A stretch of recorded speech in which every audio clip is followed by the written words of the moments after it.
Hello, group. Welcome to Action Rec Corner. I'm your host, Richard May.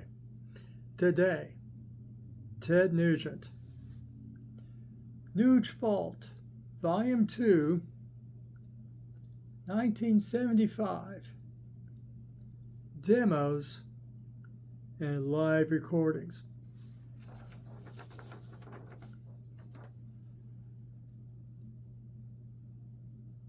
It's for deep Nugent fans. They're demos, so it's not the crisp studio sound you're used to. They're demos.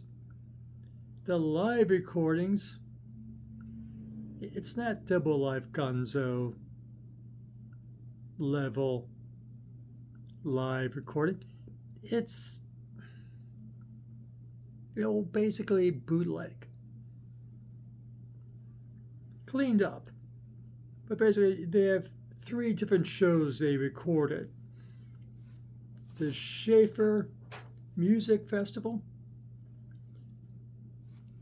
the show at the Second Chance in Ann Arbor, Michigan, the home of Michigan, University of Michigan, and one song, only one, from, what was it, Madison, Wisconsin, do I remember correctly? Yes. The Madison Civic Center. Somehow only one song makes the cut. And the rest are demos. There's actually acoustic demos. Yes, Ted Nugent on an acoustic guitar doing demos. There is such a thing. There's 4 of them here. And for a Nugent fan like me, these are all great. And they're all preparing for this classic record, the debut self-titled Ted Nugent album with Stranglehold. You get 3 takes of Stranglehold. Did I count that right? Only 3? Yeah, 3. And because of course you got one version at Second Chance, get the demo, get the demo, and you get the Schaefer Music Festival version.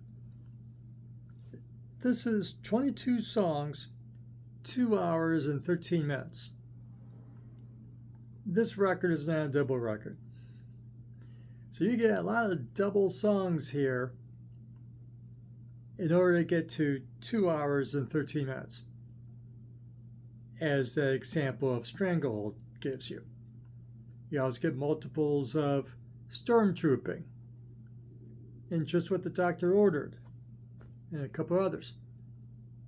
So a lot of duplication here of live versions and the demos. You gotta be deep into it. The live, it's a cut above bootleg, it's cleaned up, but it's not what you would hope for.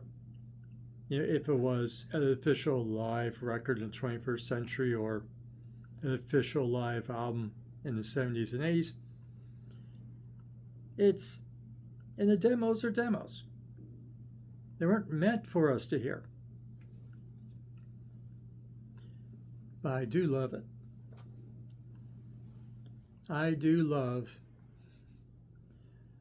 I listened to, that's a lot of hours you put in. And it's all fun. And it's all cool. And the one song I saved and love saving was the demo for Stranglehold. And it's rough as hell.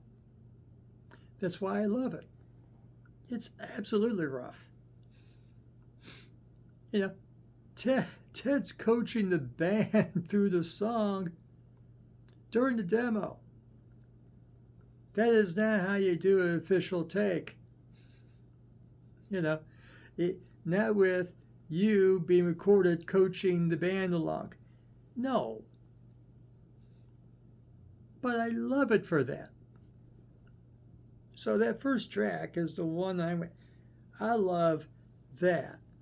That's rough. Does not quite resemble what we've heard for the last 50 years of Stranglehold. It's not there. Doesn't have it down yet. It's a demo. But as in and of itself, it's great. It's great, but the lyrics are not all there yet. And, certain parts that you know by heart, it's not there yet. They haven't finished creating it yet. It's just a demo run through. And it's great. Even the acoustic stuff, I found it cuter than hell. Yes, I used the word cute in regard to the Ted Nugent release. He does an acoustic demo of Alaska. And he did not release Alaska as a song officially. Well, officially, according to what I looked up, until Detroit Muscle. It only came out a couple of years ago. The studio album Detroit Muscle. Then he finally released the song Alaska. What is so quaint about the demo of Alaska here is there's a baby crying while he's doing the demo. In the key of Nugent, maybe, but the baby's crying.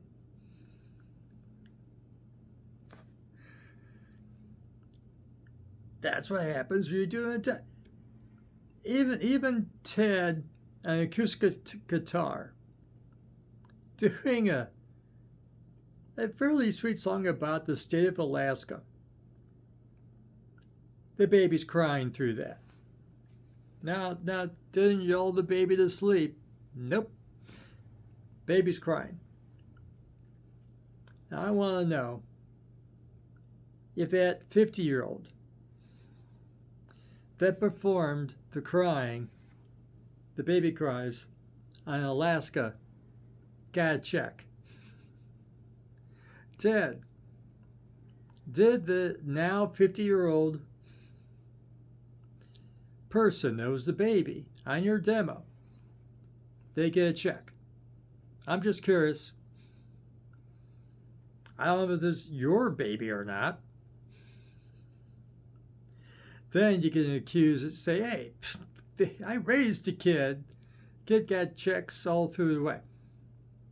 But did the 50-year-old get a check with this being released? I couldn't tell gender, their performance on Alaska with you on that fine demo. And you also get an outtake of Magic Party. And Magic Party was an outtake for this record. It didn't make the record. I think they put it on some other collection later. Other than this. Other than, this collection, an acoustic song called Magic Party. But you get all the songs.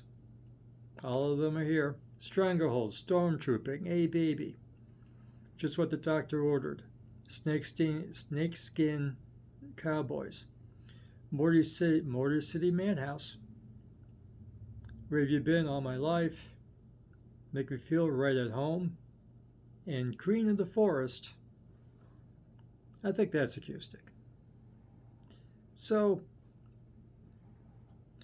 and as a bonus, you do get Hibernation, which is the Amboy Duke song from Tooth, Fang, and Claw. And of course, it was done on Double Live Gonzo, Hibernation.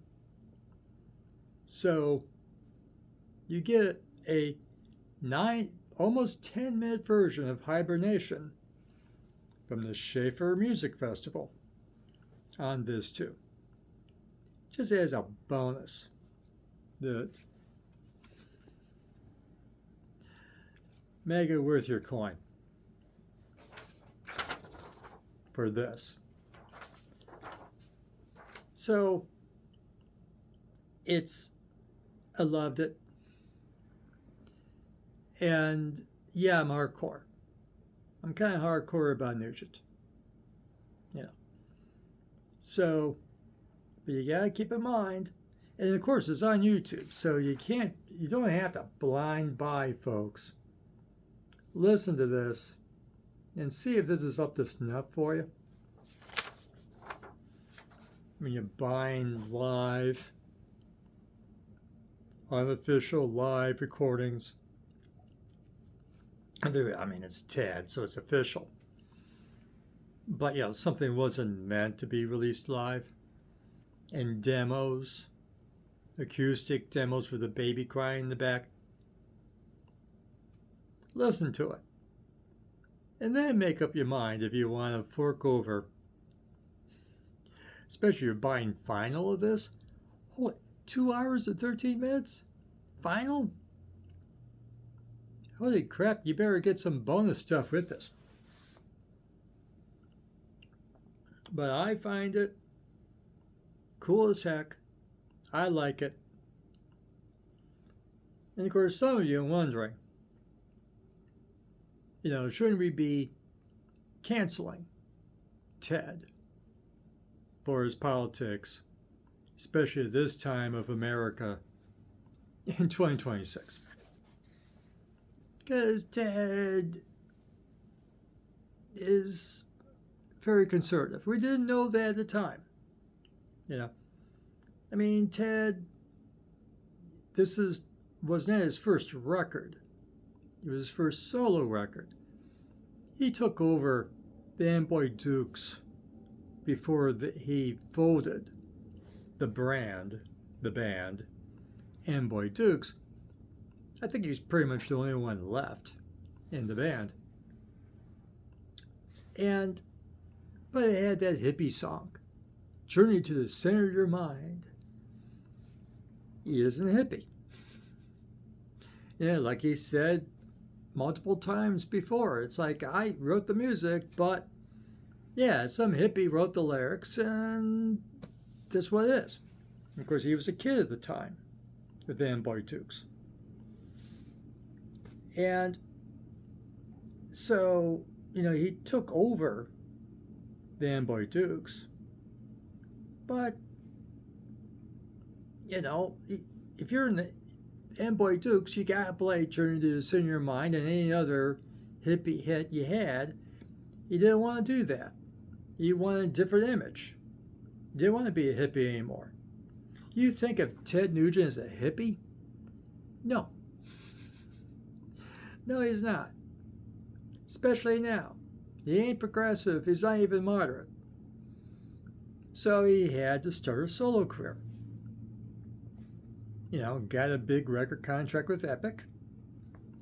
And Stranglehold, even with domestic violence implying lyrics, became a hit. And of course, all the other songs came in, then it was followed by, Cat Scratch Fever and, Screen Dream and all the stuff we love, all in a row, right from 75 right on through. And then he ran out of steam. you know, intensities in 10 cities. Anybody? Yeah, he ran out of steam. But you gotta, and it's like, how can I cancel Ted? Yeah, his politics, and he's outspoken about his politics, and it's like, yeah, it's awful. You gotta remember what Ted was to someone of my age 50 years ago. And I wasn't buying records yet. But listening on the radio in the mid-70s, Ted was the shit. No one quite matched Ted right then in the mid-70s. No one could match him. Let's go through it. Zeppelin. This is what they released in 76. You listen to this lately? No, you don't. No one listens to Presence. Yeah, Physical Graffiti came out in 75 itself. But then they follow up with this, and, Zeppelin's doing folk music and whatever else. Nugent. Sabbath. Technical Ecstasy, they're losing the plot. And of course, they were about to lose Ozzy in a short while after this. Never Say Die after this. No. Sabbath wasn't Sabbath again until they got Dio in the band. We'll get to Dio in a minute. Again, in a minute. AC/DC. We didn't hear AC/DC till 79 with Highway to Hell. The international version of High Voltage, yeah, they started to build, especially with Power Age. It's about my favorite record of theirs. But in America, we didn't know. We didn't know AC/DC until Highway to Hell in 79.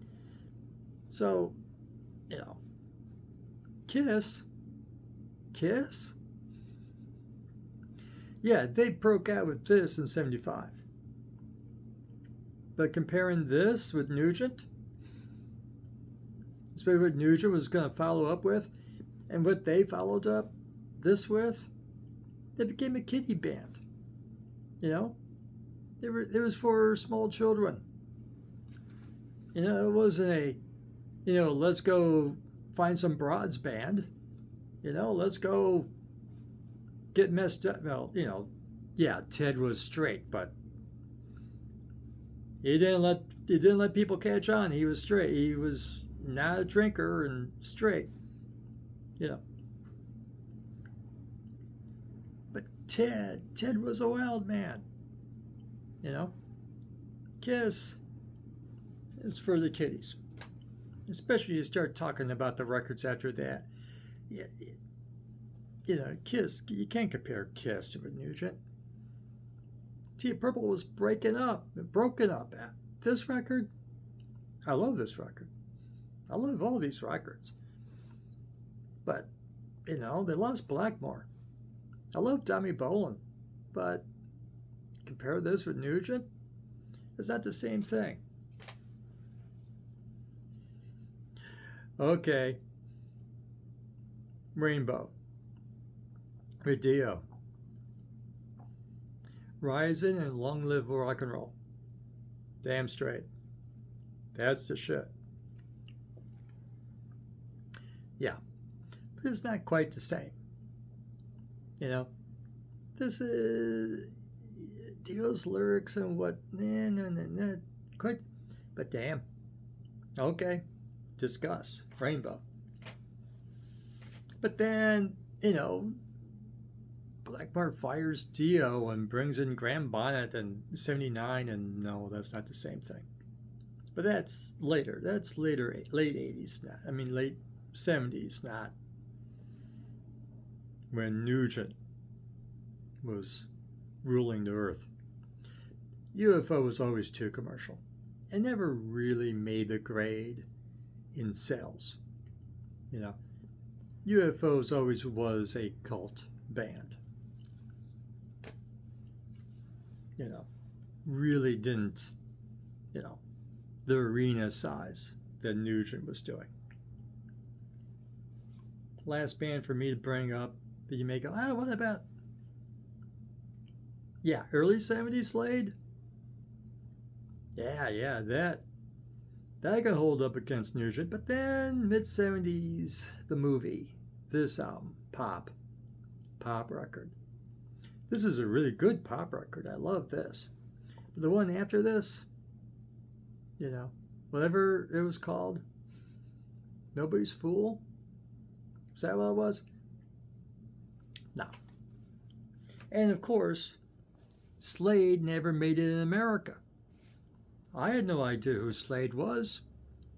Wasn't being played on my radio. Wasn't in my record stores. I wasn't buying then. But, you know, Slade didn't do any business in America until the early 80s. You know, after Quiet Riot had hits with their songs. We didn't know Slade. Only the hippest kids knew who Slade was in the mid-70s in America. So, how can I begrudge? How can I begrudge Nuge, the Nuge? Come on. You know, just for today, you know, I haven't heard him say anything too wild lately. And don't tell me either. I'll look through the news pretty nicely. It's my other gig, is going through the news. But Ted's been behaving. As long as he doesn't join ICE, and I think it'd still be a pay cut for Ted to join ICE. So hopefully Ted might be a little old. maybe he's in decent shape, right? But he's a little, not much. As long as he doesn't release a song for ICE, we're good. Jeez. And of course, Ted's coming from that rich tradition of Detroit rock and roll. Because he was a peer of the Stooges and MC5. So absolutely, the MC5, you know. But then MC5 was gone. The Stooges were gone too. Iggy was going pop with David Bowie, you know, in East and West Germany, and but the Nuge represents Detroit well. Oh, did I not describe the music of Ted Nugent for anyone that tuned in going, what does it sound like? I never heard Ted Nugent. It's primal screaming and some of the greatest guitar hard rock riffs ever written. Yeah, you know, it gets a singer at times, including Meatloaf. Meatloaf was in the band for a hot second for a couple songs. You know, that Meatloaf. Paradise by a Dashboard Light Meatloaf. When you needed a few bucks, he sang for Ted Nugent. So there would be a singer there at times. But of course, Ted does his own screaming. Boy, he could scream in a day. So, yeah, the ultimate riff, hard rock, a little bit of sleaze. There were sleaze involved. And it was so great. You lost a plot, you know, after 10 Cities and 10 Cities stiffed. You know, he had to make the record company happy.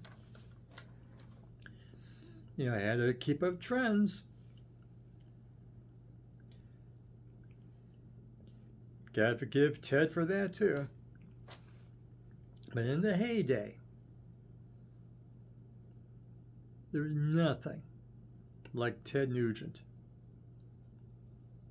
In the mid to, 75 to 78, 79. Damn. That was some stuff. I explained the production on this. Listen first before purchasing. Ballads? Are you kidding me? Ain't no ballads. He may slow down. There's some nice acoustic stuff here. But no. Yeah, that's part of what you have to, yes, there is 4 acoustic songs here. Okay? But I would not accuse them of being ballads. And yes, this is on YouTube. I was waiting for this. This has been announced a while back, and it's like, just last Friday, hey, you want to hear this? On YouTube, hey, we have it. Thank you, YouTube.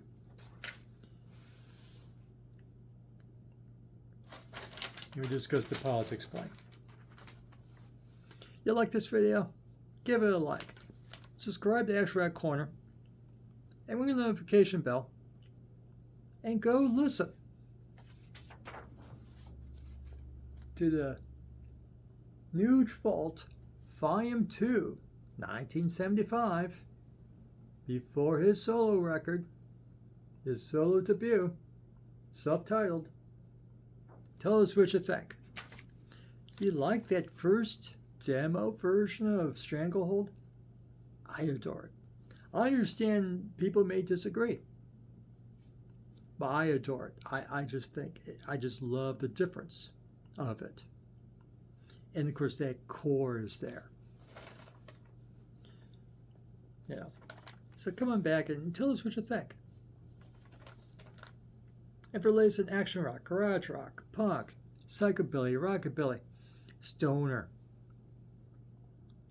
psych, I said psych, space rock, and classic and legacy bands like the Nuge. Come back at Action Rock Corner, we'll have it for you. Thank you for watching.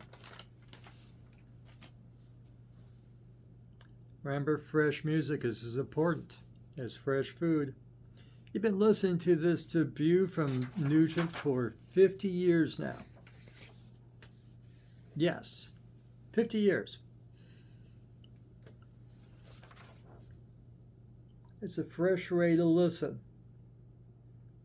I even say I prefer this over listening to the debut. At least right now. Maybe I'll change my mind later, but right now, first blush, damn, it's good. But you have to get used to the mix and the production fact. They're demos and live recordings that wasn't quite meant to be an official live release. So keep that in mind. And they're fun too. Nuge back then was fun. God, I want fun in my music. Nugent is fun. Thank you for watching. We'll see you again soon.